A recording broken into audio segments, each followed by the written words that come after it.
So nakakatuwa guys, no, kasi nung bata ako wala talaga akong pera kaya hindi ako nakakabili ng mga console. So ang inabot ko lang talaga na console is family computer. Tas Game Boy, PlayStation, Dreamcast, lahat yan guys ay hindi ako nagkameron, no. So naalala ko dati nagrerenta ako dun sa may Balara Academy. Nagrerenta ako ng PlayStation 1, ang halaga nun guys is 25 pesos per hour. Tapos ang baon ko lang nun is 20. So halos di talaga ako makain guys, no, para lang makapag-rent ng PlayStation. So yung box siya guys, no, very plain, very simple. So wala siyang nakasulat kahit saan bukod dito sa may taas. So alisin ko lang yung tuktok niya. Actually guys, na-unbox ko na to, no, pero i-unbox ko ulit para sa inyo. So sa loob niya guys, no, nandito na yung pinaka-console. Tapos eto, meron siyang instruction manual na hindi naman natin binabasa talaga. Tapos dito guys, meron siyang box na sigurado ang laman nito is data cable or charging cable. Yan, so Type-C na siya. So latest model to. So ito na guys yung pinaka-unburnick na RG35XX. So open lang natin. Yan, so may foam siya sa taas. Tapos ito na guys yung pinaka-unit. So in-install ko na guys yung tempered glass kasi meron siyang free sa may loob ng kahon. So sa itsura niya guys, no, napaka-premium ng itsura niya. Hindi ko talaga in-expect na ganito ka-premium itsura niya, no, kasi ang presyo lang talaga nito sa Shopee is 2,800 pesos lang. Dati kasi guys, no, merong ganito yung MP5, kung naalala niyo yung mga MP5 na binibenta sa kalye. Yon, ganito yung mga itsura nun eh. May mga family computer doon. Pero ang unang-unang na-encounter na problema doon is yung pindutan, no, kasi usually ito kinakain nito. Pero ito guys, no, mukhang wala naman ako may encounter na ganun. Yan. Kasi ito rin guys, ang ganda, ang solid ng pindutan niya. Tapos dito merong menu, select, start. Tapos yung kulay na pinadala sa atin is color white na transparent. Tapos dito meron siyang speaker. So dito guys sa may gilid, no, meron siyang saksakan ng dalawang memory card. Tapos dito merong reset button at syempre yung kanyang power button. Tapos sa may likod niya guys, nandito yung R1, R2. Grabe, tingnan niyo, ipakinggan niyo yung tunog, oh. Ito nyo, very crispy talaga yung tunog niya. Hindi siya yung tunog mumurahin. Yan. So napahaba, R1, R2, L2, L1. So yung battery niya guys, no, built-in at di siya na-open. Kasi ito guys, no, bagay ito sa mga katulad kong pasmado na kamay. Yan, nakita nyo, namamasayang kamay ko, no, kasi hindi siya yung sobrang glossy na finish. Yan, so tingnan ko nga. Oo nga, no. Pag pinipindot ko yung likod, napipindot ko yung R2. Ayun, no, sa may likod, napipindot ko siya nang hindi tinatamaan to. Akala ko kasi nung nakita ko to, kapag ka pinindot mo to, matatamaan siya, hindi naman pala. Kasi ito pa nga pala guys, no, sa may taas meron siyang HDMI port na mini HDMI port, no, so pwede mo siyang ilagay sa yung malaking TV. Tapos sa may ilalim niya, nandito guys yung Type-C niya na charging port. Tapos meron siya guys na headset port.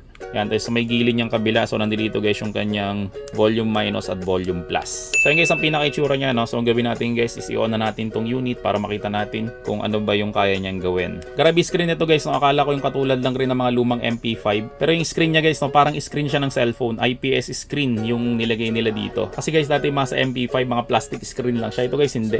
Tapos sobrang responsive na mga button niya. Yan, so tingnan natin game rooms, favorites, history, search, settings. Diretso na tayo guys sa may game room natin. So sa games siya guys, no, pwede ka mag-play ng PS1 games. Very nice, di ba? Katulad nga sinabi ko kanina, PS1 games ay grabe, nirerenta ko pa talaga dati ng 25 pesos per hour. Pero dito, ang dami raw kasama na PS1 games. Tapos vertical arcade. Siguro ito yung parang mga eroplano. Di ba kasi mga arcade dati may gano'n na pa-vertical siya. Tapos eroplano usually na nilalaro natin doon yung Strikers. Saka yung 1941. CPS games. Wala akong idea. Neo Geo games. Alam ko ito yung mga Metal Slug. Saka mga King of Fighters. Alam ko nandito siya sa loob. Ito FBA hack game. So wala akong idea sa ganyan. Main game. Para to yung mga Pac-Man. Game Boy Advance games. Ito guys, di rin ako nagkamero nito. Grabe, sobrang pulubi ko talaga ng bata ako. Talagang di ako nagkamero ng mga Game Boy. Ito guys, NES games yan. So ito lang inabot ko. NES is Nintendo Entertainment System. Ito naman SNES games. Ito naman guys, nagre-renta rin ako nito. Nilalaro ko dati is yung Donkey Kong. Kasi favorite ko talaga yun. Tapos ang renta dati is 15 pesos per hour. SNES is Super Nintendo Entertainment System, kung di ako nagkakamali. Tapos sumunod SMS game. Wala rin ako idea. MD game. Ito Sega Mega Drive. Game Boy Color. Game Boy Game. Ito yung lumang Game Boy. Makikita nyo naman dito. PCE game. Wala rin ako idea kung ano yan. NGPC game. Wala rin. GG game. And WSC game. So testing natin guys, no. Syempre, unahin natin yung Contra. Yan. Subukan niya natin guys, no. Up, up, down, down, left, right, BA start. Alala niya ito. Oh! Marunong pa rin ako. 30 lives.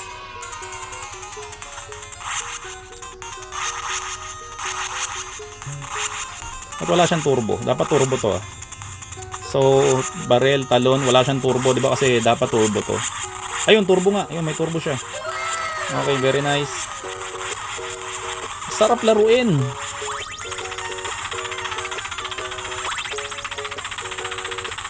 Sana pwedeng i-remap, no?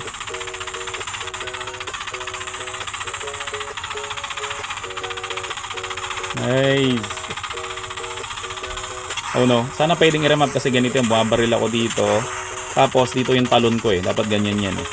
Pero ito, dito yung talon eh.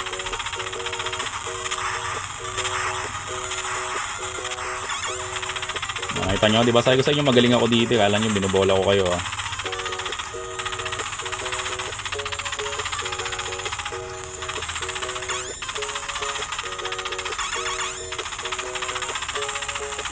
Grabe guys, nung bata ako sobrang adik ko dito. Hindi ako namamatay dito. Kasi may rentahan na rin to sa amin. No? Nasira yung family computer ko. Ang renta nun, ayun, namatay na ako.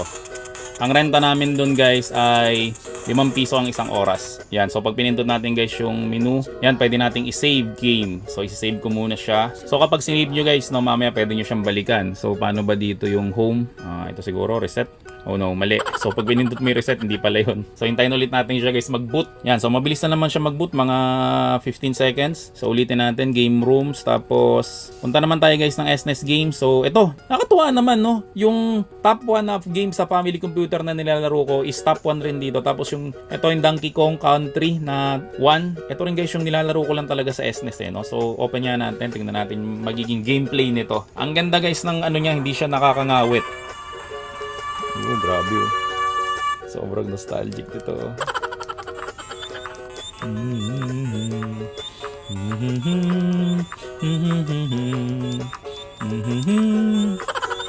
Start na tayo.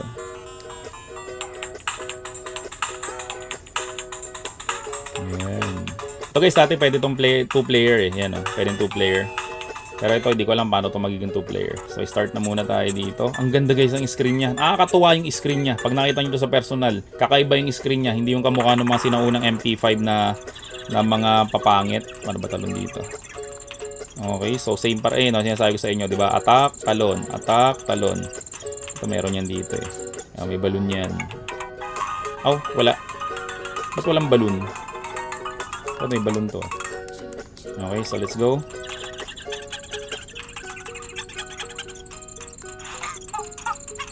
Ito guys, natapos ko na to eh. Kaso hindi ko siya natapos sa rentahan. Kasi, syempre kulang yung pambayad natin sa rentahan. Yan. So medyo mahirap maglaro kasi nakatingin ako sa screen ng cellphone ko. Ito, dito tinatablan eh.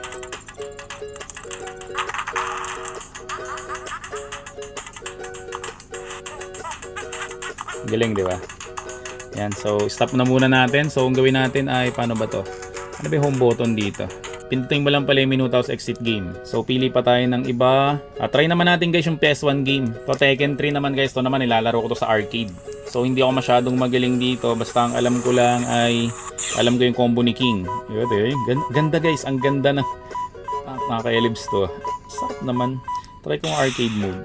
Tingnan ko guys si King. Kasi may combo to, kaso dito parang may hirapan ako mag-rolling death cradle eh. Kasi di ba pag arcade, madali lang, ginaganon-ganon lang natin sa pindutan. Tapos halos patayin mo na yung ano.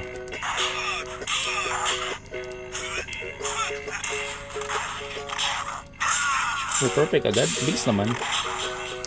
Yan.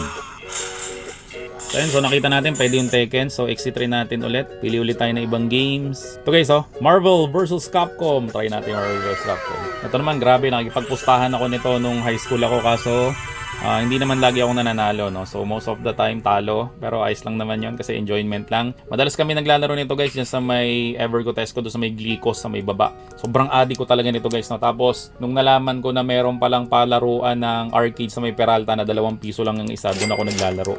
So guys, sa mga batang Peralta dyan ay magaling sa New Era. Dati guys, hindi yan palaruan ng computer. Dati arcade lang laman ng mga yan. So ganito laman ng mga yan. So start natin. Nice. Ito yung huli kong inabot kasi yung Marvel vs Capcom 2, hindi ko na siya nalaro. Or nalaro ko yata siya sa PS5 na. So tingnan natin kung marunong pa ako nito. Venom.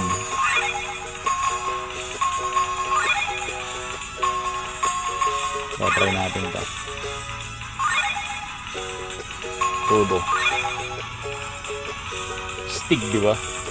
Kailangan nyo dati guys, nalalaro mo to sa malalaking TV, pero ngayon nalalaro mo na sa hawak-hawak mo na lang, handheld na lang.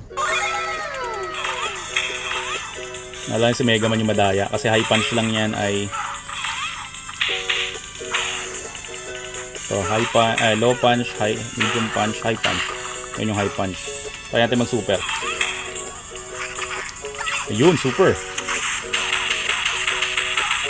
Yeah, saya.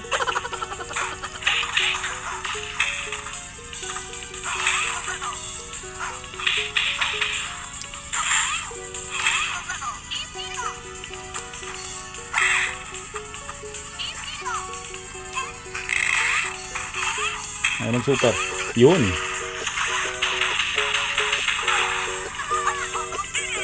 Hyper combo finish! Grabe, nakaka-excite.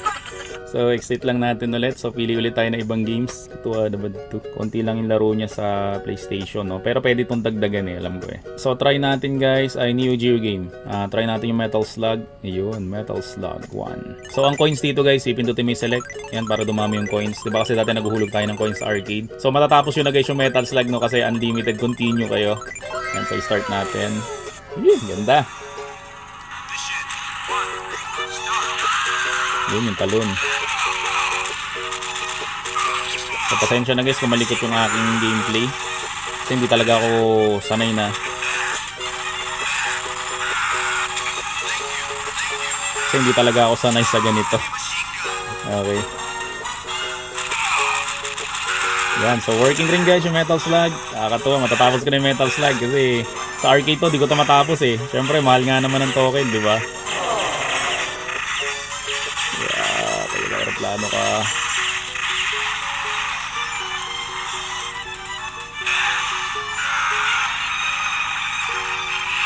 Grabe, ang ganda nito.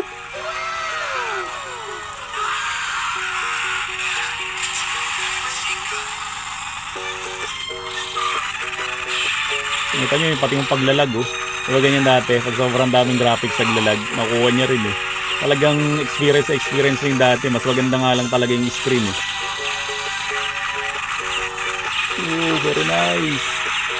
Yan, so stop na muna natin guys. So pwede ulit natin guys save yung game. Save natin, yan. Yan, so kapag sinave natin guys, halimbawa mag-exit tayo. Tapos Metal Slug 1 ulit natin. Susubukan ulit natin na yan. Tapos load game natin. Eh, makita nyo na nakasave yung game mo.